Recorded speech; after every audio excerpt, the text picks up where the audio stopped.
أعوذ بالله من الشيطان الرجيم. بسم الله الرحمن الرحيم. فبما نقضهم ميثاقهم وكفرهم بآيات الله وقتلهم الأنبياء بغير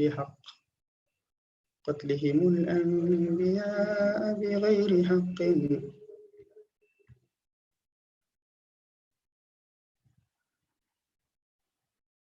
وبما نقضهم ميثاقهم وكفرهم بآيات الله وقتلهم الأنبياء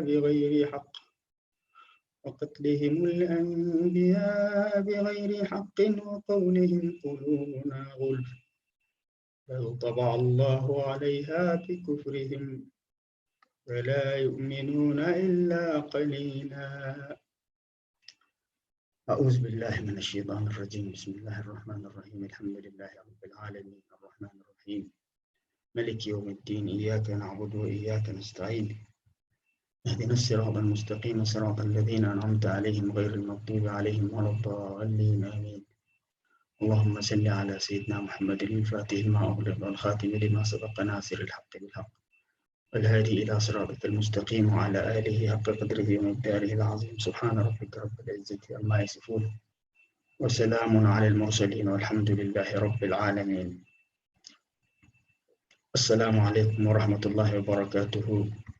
My brothers and sisters in Islam, we are continuing with our studies of Quran in this Ramadan. Today is the 4th of Ramadan, 1441 years after the Hijrah of the Prophet sallallahu alaihi wasallam, which is equivalent to 2020, 27th of April.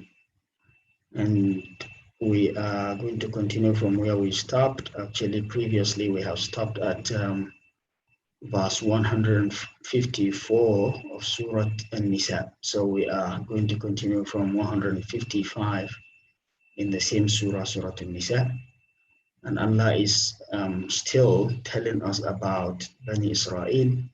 And He said, فَبِمَا نَقْضِهِمْ مِيثَاقَهُمْ وَكُفْرِهِمْ بِآيَاتِ اللَّهِ وقتلهم الأنبياء بغير حق وقولهم قلوبنا غلف بل طبع الله عليها بكفرهم فلا يؤمنون إلا قليلا. In the previous ayah, Allah has given us an idea about the punishment He has given to them in this life, that He has raised the mountain of Tur Sina on top of them so that will scare them to come back to Allah subhanahu wa ta'ala, despite the fact that many chances were given to them. But they have decided to squander those chances through different prophets, including all the prophets called Al-Asbat, the prophets that happen to be the grandchildren of the 12 children of Israel, Yaqub alayhi salam. And now in the hand of Musa alayhi salam, many troubling attitudes came from them, and Allah kept giving them the second chance and the second chance and the second chance and the second chance. So Allah raised that mountain on top of them so that will scare them to come back to Allah subhanahu wa ta'ala. And now Allah is counting for us the things that they have done previously to deserve that punishment. Allah said, فَبِمَا نَقْضِهِمْ مِيثَاقَهُمْ, we have done that to them because they have broken the covenants that they have taken for Allah subhanahu wa ta'ala. Allah has given us the details of that covenant in Surah Al-Baqarah, where He said, وَإِذْ أَخَذَ اللَّهُ مِيثَاقَ النَّبِيِّ وَإِذْ أَخَذَ اللَّهُ مِيثَاقَ بَنِي إِسْرَائِيلَ لَا تَعْبُدُونَ إِلَّا اللَّهَ وَبِالْوَالِدَيْنِ إِحْسَانًا وَبِذِي الْقُرْبَى وَالْيَتَامَى وَالْمَسَاكِينِ وَقُولُوا لِلنَّاسِ حُسْنًا وَأَقِيمُوا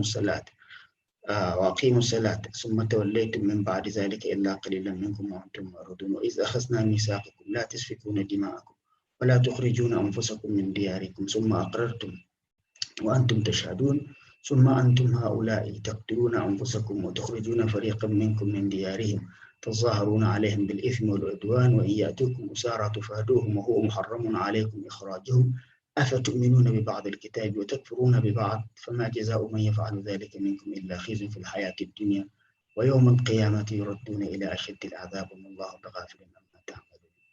Allah is telling us about the details of the covenant He has taken with them, that He has taken a covenant between Him and Bani Israel, that they would worship none but Allah subhanahu wa ta'ala, and that they will be good to, they will be kind to their parents.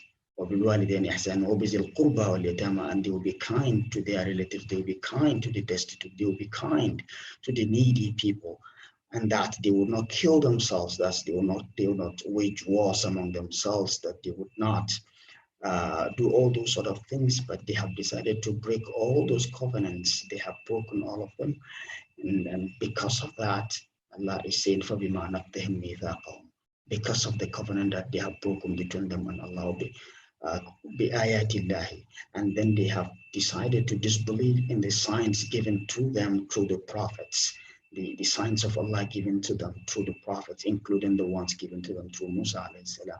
وَقَتْلِهِمُ الْأَنْبِيَاءَ. In fact, they have gone much farther than that by killing some prophet. They have killed, murdered Yahya alayhi salam, Zakaria alayhi salam, and all of that, بِغَيْرِ حَقٍ, without them committing any sin against them. They have just decided to kill them, and they have killed many before those. وَقَوْلِهِمْ قُلُوبُنَا غُلْفٌ. And then all of a sudden they decided to tell the prophets something that would make them really sad. They started telling them that قُلُوبُنَا غُلْفٌ. قُلُوبُنَا غُلْفٌ has two interpretations. One of the interpretations given by scholars is that قُلُوبُنَا غُلْفٌ, our hearts are closed from the truth. So whatever you're going to tell us, we are not going to be guided, because our hearts are already closed. And they are saying that in a sarcastic manner, not that they mean that, but they are saying it in a sarcastic manner.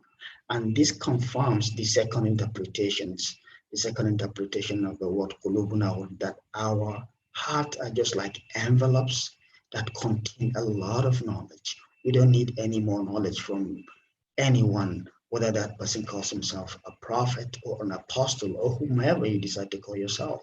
We don't need your knowledge. Our hearts are envelopes of knowledge. They are full of knowledge.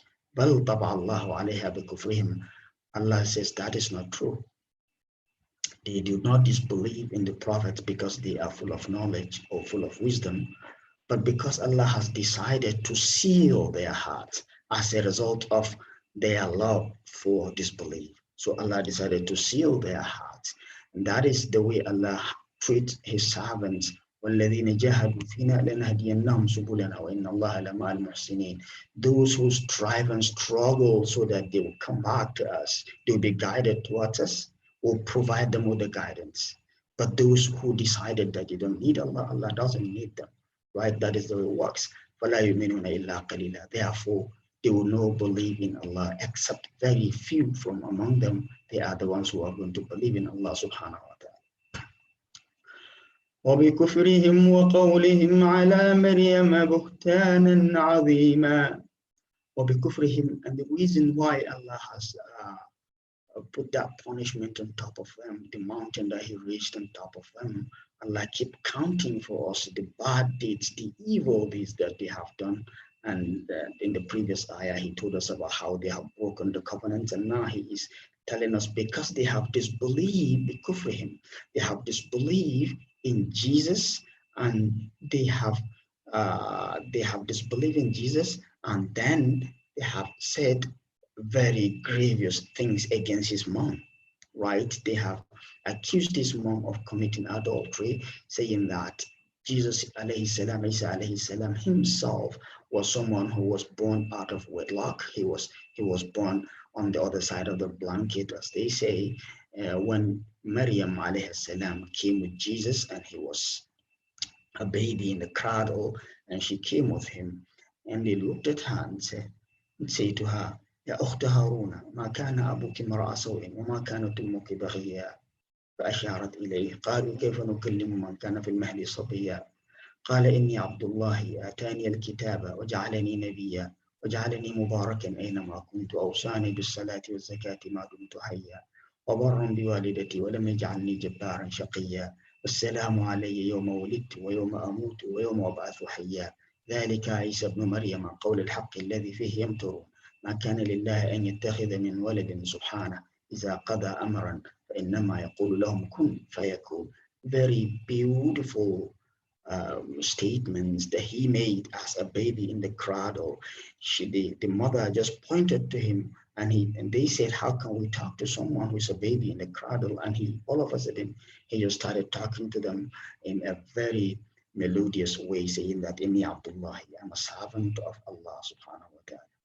Atani al-kitab. He even honored me by giving me a book. Atani al-kitab. Waj'alani nabiyyan, and he made me a prophet. وجعلني مباركا, and he has blessed my life. أينما كنت, wherever I am. وجعلني مباركا أينما كنت أوصاني بالصلاة والزكاة ما دمت حيا, and he has given me a bequest that I have to establish prayers and give zakat as long as I am alive. Till the end of the verses where Allah says, ما كان لله أن يتخذ من ولد. It's unlike Allah subhanahu wa ta'ala for him to have a child. It's impossible for Allah to have a child. إذا قضى أمرا فإنما يقول له كن فيكون. Once he intends to make something to happen, he would just say, lo and behold, and that thing would just happen, right? But even though they have listened to this great ayah, this great sign from Allah subhanahu wa ta'ala for a baby to have a meaningful conversation, to have an engaging conversation with them, but that was not enough for them. They went ahead and said that his mother committed zina, and to say that he was born out of wedlock. And that was really a grave sin against the Prophet of Allah subhanahu wa ta'ala. And this is part of the grievous offenses that they have committed against Allah subhanahu wa ta'ala. إِنَّا قَتَلْنَا الْمَسِيحَ عِيسَى ابْنَ مَرْيَمَ رَسُولُ اللَّهِ وَمَا قَتَلُوهُ وَمَا صَلَبُوهُ. And even when they say Isa ibn Maryam and Rasulullah, these two words, yes, they are true. He is the son of Mary and he is an apostle of Allah, but they are saying that in a sarcastic way. They are not saying that as if to show that they have believed that what they were saying is true. No, they are saying that he is son of Maryam to insinuate that he has no father. He has no legal father. And they are saying that Rasulullah to insinuate that that is what he falsely claims for himself, right? So they are saying these two things in a sarcastic way, not that they believe that he is actually Rasulullah. وَمَا قَتَلُوهُ وَمَا صَلَبُوهُ. Allah said, but they did not kill him. They did not murder him as they have claimed to have done. وَمَا صَلَبُوهُ. And they did not crucify him as they have claimed that they have done. وَلَكِنْ شُبِّهَ لَهُمْ. But Allah has taken his likeness and put on another person. وَإِنَّ الَّذِينَ اخْتَلَفُوا فِيهِ لَفِي شَكٍّ مِّنْهُ. There are two categories of people who disagree over him. The Jews and the Christians, they have disagreed over him. The Christians are saying that this is Son of God. And this is someone who was sent by God to come and die so that he would take the sins of everyone with his blood. And these ones are saying, no, this one is a criminal. He just came so that he would destabilize our community and destroy our leadership. And therefore we have to punish him and kill him and crucify him like an ordinary criminal. These are the two categories of people that disagree over him, with each one of them saying something different and opposing from what the other one is saying. And what Allah is saying? Allah is saying, each one of them is doubtful about what they were saying about him. None of them is sure about what they were saying. Those who are saying that he's the Son of God, those who are saying that he is a criminal, none of them is sure of what they were saying. None of them is knowledgeable about who Isa truly was. None of them was knowledgeable about that. Each one of them is following his whims. That is what they are following. They don't have any knowledge about who Isa truly was. Actually, Isa alayhi salam is the son of Mary. That's the truth about him. Is the son of Mary. He's a slave of Allah. He's a servant of Allah. He's a prophet of Allah. He is an apostle, and he is one of the 5 exalted prophets that are called Ulul Azmi min ar-Rusul. And within that within the ranks of the prophets called Ulul Azm, he is number 3, ranked number 3. Because Prophet Muhammad sallallahu alayhi wasallam is their leader, followed by Ibrahim, Abu Anbiya, then followed by Isa alayhi salam, then followed by Musa, then followed by Nuh alayhi salam. These are the prophets called Ulul Azmi min al-Rusul, and that is the reality of who Isa truly was alayhi salatu wasalam, not what the Jews were saying about him, neither what the Christians are saying about him. وَمَا قَتَلُوهُ يَقِينًا, but they truly did not kill Isa alayhi salam.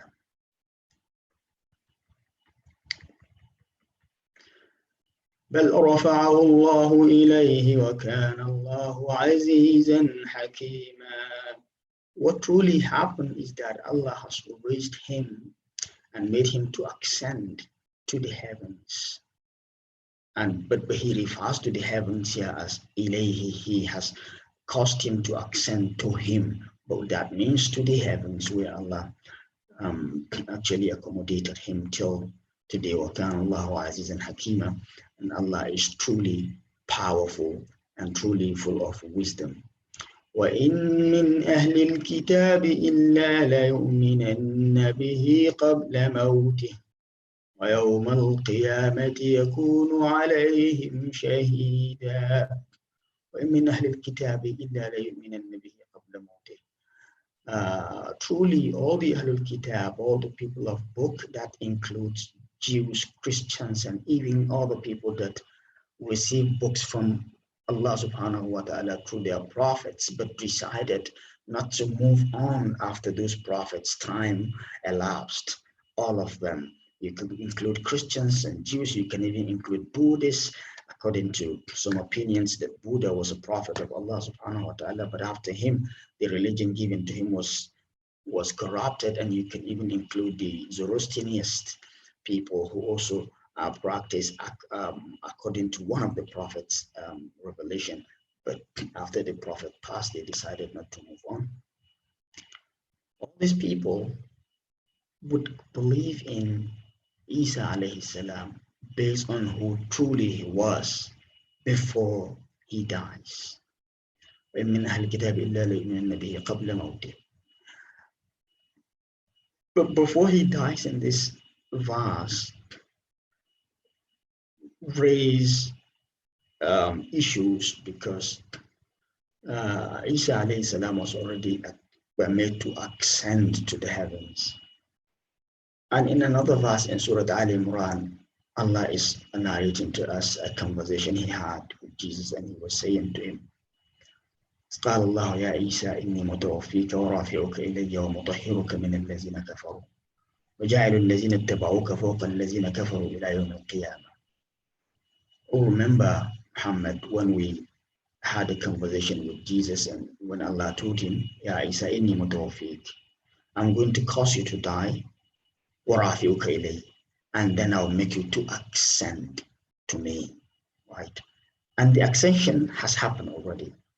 Does that mean that Jesus has died before the ascension? If he dies before the ascension, what does it mean? وَإِن مِّنْ أَهْلِ الْكِتَابِ إِلَّا لَيُؤْمِنَنَّ بِهِ قَبْلَ مَوْتِهِ. All of the Ahlul Kitab are going to believe in him before he dies, when actually he died already, right? That is reason scholars are saying, actually Isa alayhi salam did not die before he ascended. And even that verse in Surah Al Imran does not indicate that he has died before he ascends. Because what happened is that Allah said, Inni mutawaffika wa rafi'uka ilayya. In Arabic language, there's what is called al-atf. Al-atf is linking the episode with another one and another one and another one through the use of what is called adatu atf, right? Adatu atf can be wow, can be fa, there are articles that are used to make that linkage. But whether that linkage means chronology or not is not clear in this verse. And actually, looking at other verses, evidence in other verses, it can mean that al-atf does not mean chronology at all, because Allah says in the same surah, talking to the mother of Jesus alayhi salam, Ya Maryam uqnuti li rabbiki wasjudi warka'i ma'ar raki'in. O Mary, worship thy Lord and bow to him in ruku and then do sujood together with those who are doing sujood. When we pray, what do we do first, ruku or sujood? Normally we do ruku first, but in the verse, sujood come first and then ruku come second. Ya Maryam uqnuti li rabbiki wasjudi warka'i ma'ar raki'in. Bow to your Lord in sujood and then do ruku together with those who are doing ruku, which means it doesn't mean the chronology of those events.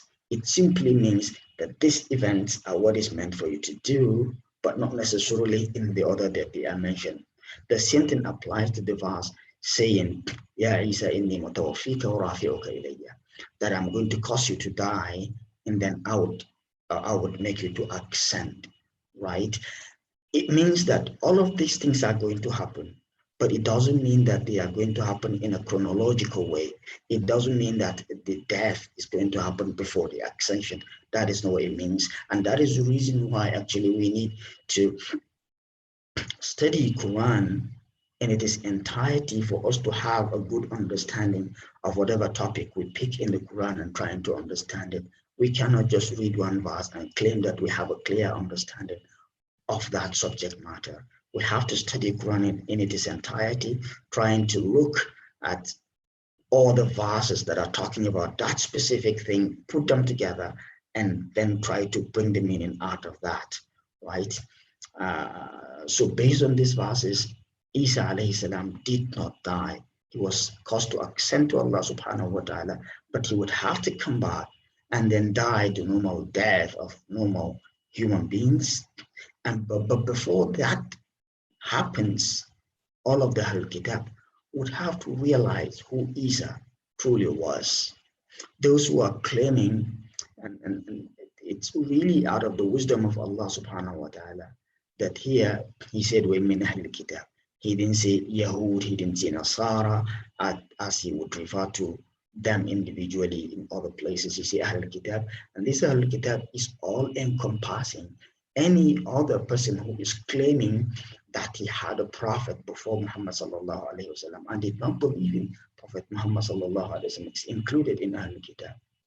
This could be Christians, this could be Jews, this could be Sabi'un, this could be Buddhists, this could be whoever it is that is claiming that is following someone who perhaps was a prophet of Allah subhanahu wa ta'ala before his time elapses. Right? So all of these people would have to know Isa for who he was before he dies. So he would have to come back. And after the coming back, then the whole world would know about it, the whole universe would know about it.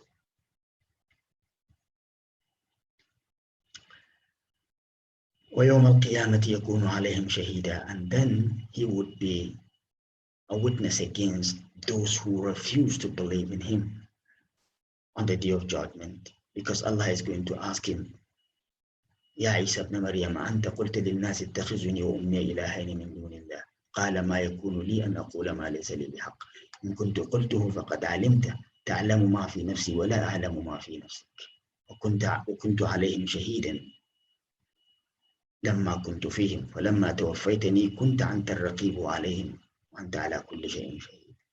Allah will ask him, oh Isa, are you the one who told the people to actually make you and your mom gods other than me? Allah will ask him that. And then Isa will respond, Subhanak, glorified is your name. There's no way I could have possibly told them anything that I know. It is not true. I can't do that. And Allah, you know better than I do. You know me, and I don't know you that much. And when I was from among them, I was witnessing what they were doing. But once I wasn't among them, you are the one who was watching what they were doing with me. So really, I don't know. So that was what Allah is referring to as the witness that he's going to give about them in the day of judgment.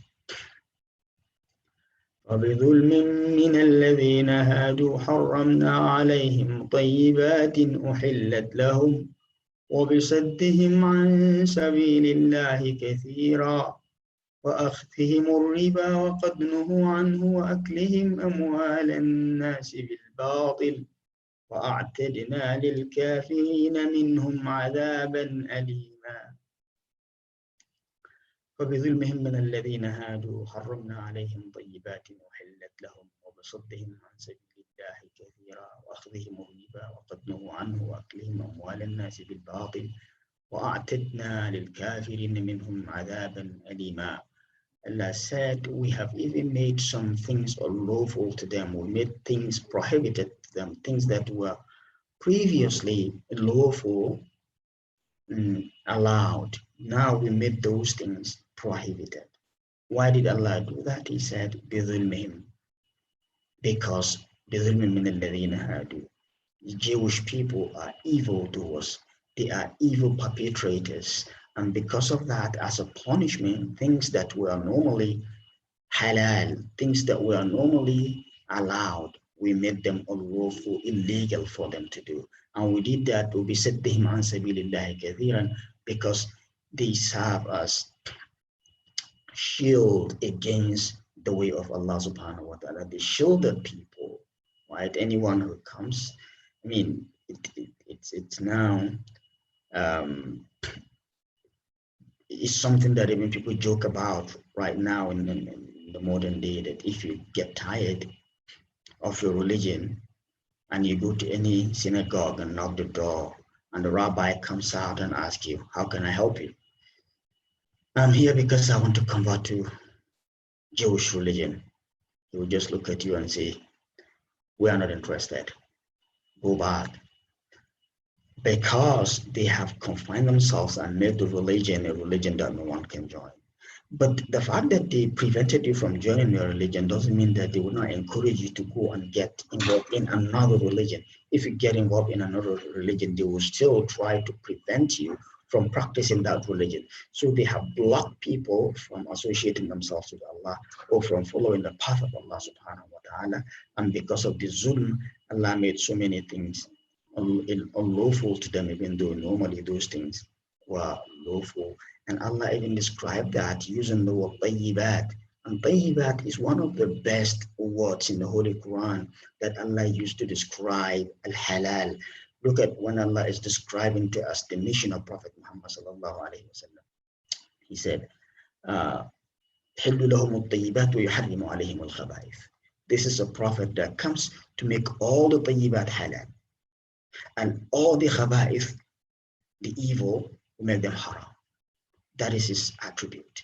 All the tayyibat are going to be halal for this ummah, for the nation that belongs to the Prophet Muhammad sallallahu alaihi wasallam. But from among those tayyibat, some things were made prohibited to Bani Israel. Not all of them, but the Jewish segment of them. Why did Allah do that? It's because of their evil. That is, Allah decided to punish them that way. And on top of that, beyond just perpetrating evil between them and Allah, akhzihim riba. Akhzu riba is another evil, but why Allah mentioned akhzihim riba specifically? This is called in balagha, in Arabic language, zikrul khasi ba'd al-am, right? You mention things in generic terms, and then you single one of them out and mention its name, call it by name because of its importance. Just like where Allah is saying, تنزل الملائكة والروح فيها, that the angels are descending on earth that night, and Angel Gabriel is one of them. But Angel Gabriel is one of the angels. By the time Allah said Tanazzalul Malaika, he was already included. But the reason he was singled out is because of his importance from among the angels. That is what happens here. Even though Allah said,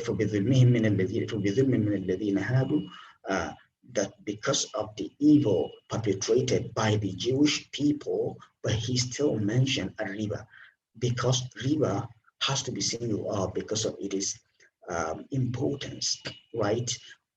Most of the things that they were doing was between them and Allah subhanahu wa ta'ala. But أخذهم riba, this is something against other human beings. It's against other beings. By doing that, they are keeping the wealth from among, they are keeping the wealth among them and keeping other people poor. And perpetrating that would guarantee that they remain on top of the society, creating classes in the society which Allah doesn't want, right? Creating classes in the society, them remaining on top and keeping everyone else at the bottom of the society. And by doing that, they determine who becomes poor, they determine who becomes rich, they determine who does what and who doesn't, right? And because of the influence of wealth in the hands of human beings, that makes them the leaders of the world, permanently deciding the fate of everyone. That is the reason why riba is so bad that Allah has to mention it separately, even though He has mentioned that Allah even mentioned specifically that they were prevented from doing that. They were wanted to do it, but they still insisted that they wanted to do it. وَقَدْ نُهُوا عَنْهُ وَأَكْلِهِمْ أَمْوَالَ النَّاسِ بِالْبَاطِلِ. And they keep eating people's wealth without the people's agreement, without the people allowing them to do so. وَأَعْتَدْنَا لِلْكَافِرِينَ مِنْهُمْ عَذَابًا أَلِيمًا. Therefore, Allah said, we have prepared very tormenting punishment for the disbelievers from among them on the day of judgment. لكن الراسخون في العلم منهم والمؤمنون يؤمنون بما أنزل إليك وما أنزل من قبلك والمقيمين الصلاة والمؤتون الزكاة والمؤمنون بالله واليوم الآخر أولئك سنؤتيهم أجرا عظيما. This verse is here to make things clear to us about the status of Ahlul Kitab. That even though Allah is talking about some of them ending up in the fire of hell, but not all of them are like that, right? There are those from among them who are well versed in knowledge. They are very knowledgeable, and because of their knowledge, they were guided into believing. Right? They did not believe in a rubbish that has been added into the religion, which they were not part of the religion after Isa alayhi salam left or after Musa alayhi salam left. So they did not believe in all of those things. They were the true believers from among the Ahlul Kitab. Those are the people that once they have a good understanding of the book we sent to you, they believe in it immediately. ليسوا سواء من أهل الكتاب أمة قائمة يتلون آيات الله آناء الليل وهم يسجدون.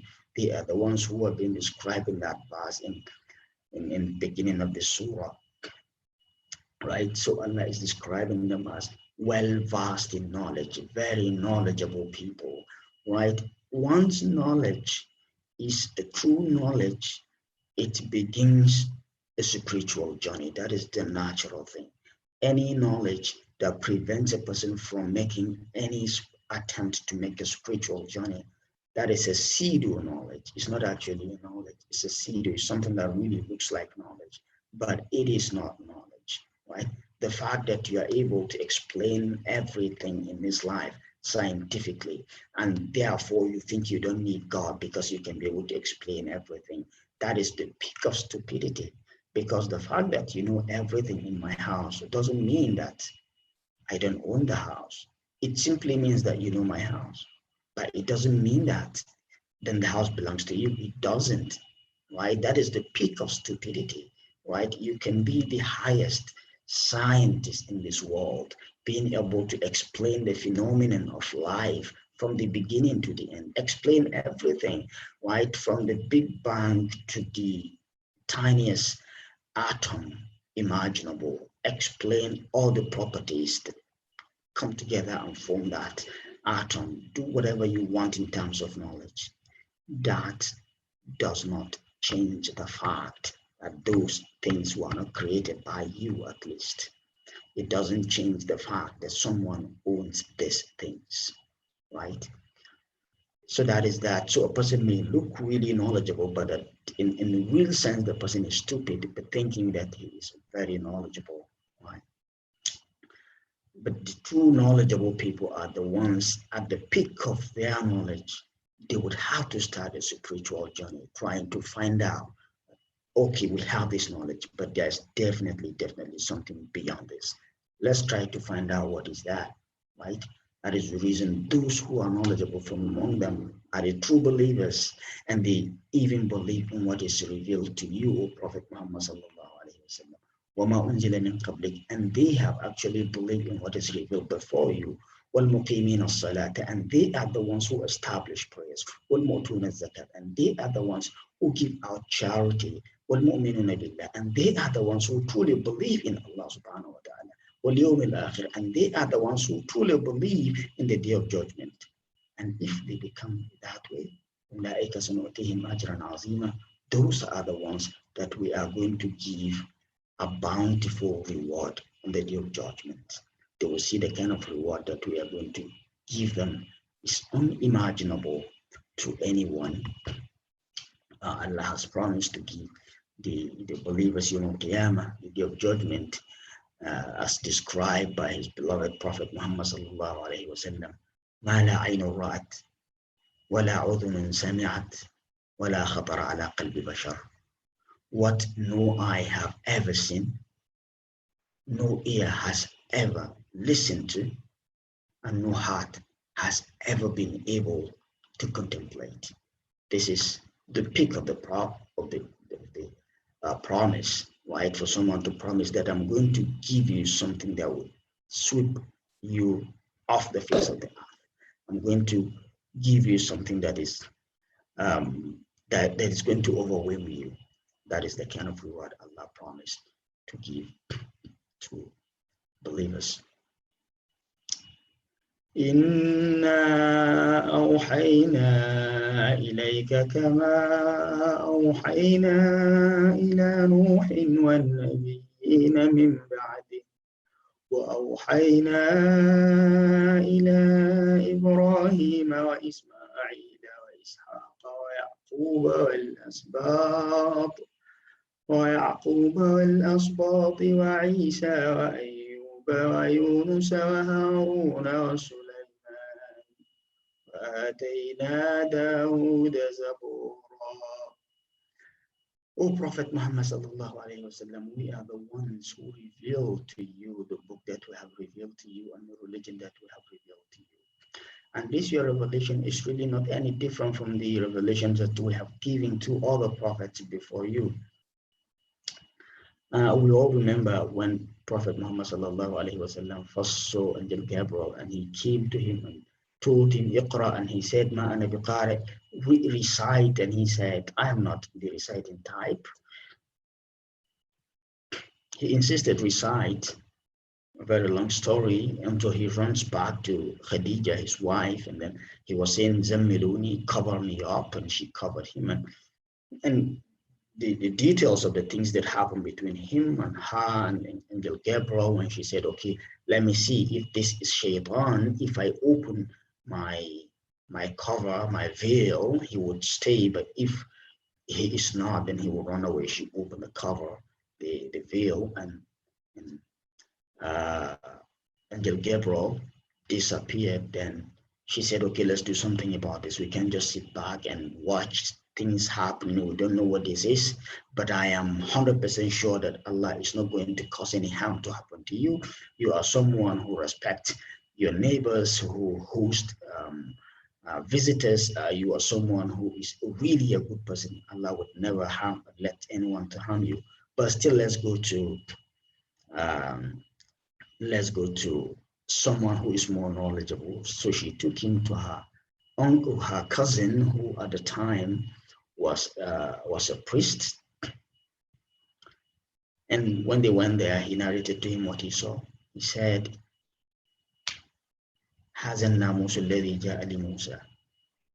this is exactly the angel that came to Musa alayhi salam. Right. So actually the kind of revelation that Prophet Muhammad sallallahu alaihi wasallam revealed is not any different from the revelation that all the other prophets received from Allah subhanahu wa ta'ala. Why is Allah telling him this? Allah is telling him this as he described in another verse, كَذَلِكَ لِنُثَبِّتَ بِهِ فُؤَادَكَ, so that he will make his heart more firm about this revelation. This thing we are giving you is not new. You are not the first. We have given similar things to prophets before you. So let's not allow any person to come and cause some doubt in your mind. Hashahu, hashahu, Prophet Muhammad would never doubt his Lord. But still Allah is trying to make his heart more firm about the revelation he has given to him. Inna awhayna ilayk. We have given you this revelation. Kama awhayna ila Nuhin. Just the way we have given the same revelation to Noah, وَالنَّبِيِّينَ مِن بَعْدِهِ, and all the prophets that came after him. Nuh alayhi salam is actually the first bus stop. If you start counting from Adam alayhi salam, when the population of the world was very small, Allah was sending prophets to their families, to their small communities, until the time of Nuh alayhi salam, when the population of the world at that time exploded, and then Nuh alayhi salam was sent, and he was given a very long lifespan. He lived for 950 years, calling his people to Allah subhanahu wa ta'ala. And because they refused, Allah decided to send a flood that wiped everyone from the face of the earth, except Nuh and his family and a few people that believed in him. So Nuh alayhi salam became the second father of the mankind, right? And he is called Abul Bashar al-Thani, the second father of the humanity. So everyone on the face of earth today is a progeny of Adam through Nuh alayhi salam. That is why he has a special mention here. And then all the prophets that came in between him and Ibrahim, Allah did not mention anyone by name. He said, وَالنَّبِيِّينَ مِن بَعْدِهِ, and the prophets that came after him, وَأَوْحَيْنَا إِلَى Ibrahim, and then we revealed to Ibrahim alayhi salam. Ibrahim deserves a special mention because he's also a very, very special kind of human being to Allah subhanahu wa ta'ala. He is called Abul Anbiya, right? Adam Abul Bashar, Nuh Abul Bashar Sani, and then Ibrahim Abul Anbiya. The first one is the father of the mankind. The second one is the second father of the mankind, and Ibrahim is the father of prophets. The reason being that all the prophets that came after him are his progenies, either through Ishaq, all of whom were Bani Israel, Ishaq and Yaqub, and then Ismail is the forefather of Prophet Muhammad sallallahu alaihi wasallam, and then Allah mentioned all of them here. كما أوحينا إلى نوح والنبيين من بعده وأوحينا إلى إبراهيم وإسماعيل. Ismail, the father, the grandfather of Prophet Muhammad sallallahu alaihi wasallam, Ishaq, and then Ishaq, the direct father of Yaqub, who is nicknamed as Israel, and Israel is the father of the 12 individuals who became the fathers of all the prophets of Bani Israel. And the prophets of Bani Israel are called Al-Asbab. What is the meaning of Al-Asbab? Al-Asbab is a plural of the word Asib, of the word Asib. Asib means the grandson, right? So all the prophets of Bani Israel, they are called Al-Asbab because they are the grandchildren of who? They are the grandchildren of Yaqub alayhi salam. That is why we'll find Yaqub in Surah Al Imran asking his children, saying, ما تعبدون من بعدي قالوا نعبد إلهك وإله آبائك إبراهيم وإسحاق إلها واحدا ونحن له مسلمون. He's asking his children when he was about to die, what are you going to do after me? And they said, we are going to believe in your Lord, the Lord of your parents, Ibrahim and Ishaq. We are going to submit to that Lord completely, because he is the father of these 12 children who are going to be the fathers of all the prophets, all of them, all the prophets that are going to come later on. وَعِيسَى وَأَيُّوبَ وَيُونُسَ. Isa is the prophet that Christians believed in, and he will be mentioned too. وَأَيُّوبَ وَيُونُسَ وَهَارُونَ. Harun is the brother of Musa alayhi salam, he is also mentioned. Ayub and Yunus have special place in the history of Bani Israel, and they are mentioned here too. Haruna was Sulaiman, and Sulaiman also because of the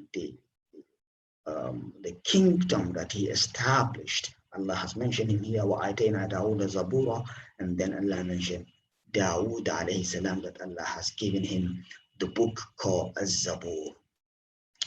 Right? Allah is telling Prophet Muhammad sallallahu alayhi wasallam all of these things so that his heart will be firm on what was given to him sallallahu alayhi wasallam. وَرُسُلًا قَدْ قَصَصْنَاهُمْ عَلَيْكَ مِنْ قَبْلُ وَرُسُلًا قَدْ قَصَصْنَاهُمْ عَلَيْكَ مِنْ قَبْلُ وَرُسُلًا لَمْ نَقْصُصْهُمْ عَلَيْكَ وَكَلَّمَ اللَّهُ مُوسَى تَكْلِيمًا. Verily, some apostles we have told you about them before we mention these ones, before mentioning Noah and Ibrahim and Ishaq and Ismail and all of this. There are many, many prophets that we told you about. And there are many, many prophets that we did not tell you about. There are thousands of prophets. There's many, many prophets that came, they were not even sent as apostles by Allah subhanahu wa ta'ala.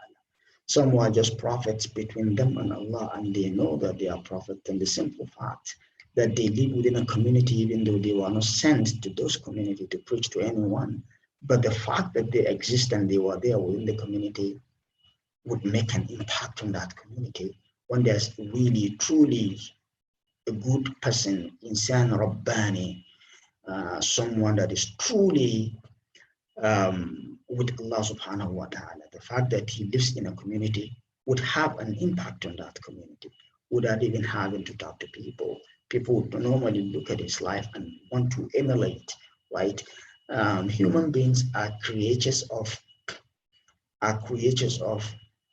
imitation, and we always, generally speaking, we are confused, and we just want to see someone who seems a bit less confused as we are, then we follow the person, right? And that is why the life of good people in a community is a big treasure to that community. Without having to talk to people, they would just start emulating them. So there are thousands of prophets that Allah subhanahu wa ta'ala sent to the world without actually ever sending them to talk, to preach to anyone. So those ones are prophets, and they are the ones that some scholars are putting at 124,000, right? And then we have the special ones who are sent as prophets and apostles. At the same time, they were sent to preach to people, and they were like 300 and something, right? Many different narrations about the exact number, 313, 315, 317, different kind of narrations about that number, right? And then you have special ones from among those 300, about 25 of them. Those 25 are the ones that are mentioned in the Holy Quran, which we normally teach kids in Islamic primary schools to memorize their names. But what we don't know actually is when Allah is saying, "Rusulan qad qasasnahum alayk," is Allah talking about these 25 that He mentioned in the Quran, or are there other ones that Allah talked to Prophet Muhammad about without mentioning them in the Quran? Because we know that Prophet sallallahu alaihi wasallam has many different ways of receiving information from Allah without making that way an official revelation that will end up as part of the Holy Quran. He says in Hadith, Lima Rabbi waqtin la yasa'uni fihi malakun muqarrabun wala nabiyyun mursal. I have a time that I spend with my Lord, no matter how close an angel is, no matter how honored the prophet is, will not come close to that. So he might be having companionship and relationship with Allah that no one can come close to that. He might have received information about other prophets that are not part of these 25 that are in the Holy Quran, right? And qasasnahum alayk, we didn't know that, right? And there are other ones that we did not tell you about, وَكَلَّمَ اللَّهُ مُوسَى تَكْلِيمًا. And then Musa alayhi salam has a special place here, and Allah has spoken to him. He is really an honored prophet of Allah subhanahu wa ta'ala, apart from the fact that he is one of the ulil azmi min al-rusul, one of the special five. Allah is giving him this special kind of mention at the end of this verse because he is the prophet of Yahud, of the Jewish people. And these verses, even though they are talking about Ahlul Kitab, generally speaking, but they narrow the topic down to Al-Yahud, the Jewish people. And that is why Allah now mentioned Musa, giving a special mention here so that they will feel like, yes, it is the same God that has spoken to our prophet Musa is the one that is speaking to Muhammad sallallahu alaihi wasallam. Probably their hearts will melt and then they will come back to Allah subhanahu wa ta'ala and believe in what he's calling them to. And we are going to stop here, inshallah, and we are going to continue from where we stop tomorrow, inshallah. Whatever we say which is right, may Allah put all of us together in the ajr, and whatever we say that is wrong, may Allah forgive us the sins that we have committed without us knowing. اللهم اهدنا فيمن هديت وتولنا فيمن توليت وبارك لنا فيما أعطيت وقنا واصرف عنا برحمتك شر ما قضيت فإنك تقضي بالحق ولا يقضى عليك إنه لا يعز من عاديت ولا يذل من واليت تبارك ربنا وتعالى. اللهم اقسم لنا من خشيتك ما تهول به بيننا وبين معاصيك ومن اليقين ما تهون به علينا مصائب الدنيا ومتعنا اللهم بأسمائنا وأبصارنا وقواتنا أبدا ما أحييتنا واجعله الوارث منا واجعل ثأرنا على من ظلمنا وانصرنا على من عادانا ولا تجعل الدنيا أكبر همنا ولا مبلغ علمنا ولا إلى النار مصيرنا ولا تسلط علينا بذنوبنا من لا يخافك فينا ولا يرحمنا يا رب العالمين. اللهم ربنا زكي نفوسنا وآتها تقواها أنت خير من زكاها أنت وليها مولاها. اللهم ربنا زكي نفوسنا وآتها تقواها أنت خير من زكاها أنت وليها مولاها. اللهم ربنا زكي نفوسنا وآتها تقواها أنت خير من زكاها أنت وليها مولاها. اللهم صل على سيدنا محمد الفاتح لما أغلق والخاتم لما سبق ناصر الحق بالحق والهادي إلى صراطك المستقيم وعلى آله حق قدره والدار العظيم. سبحان ربك رب العزة عما يصفون وسلام على المرسلين والحمد لله رب العالمين.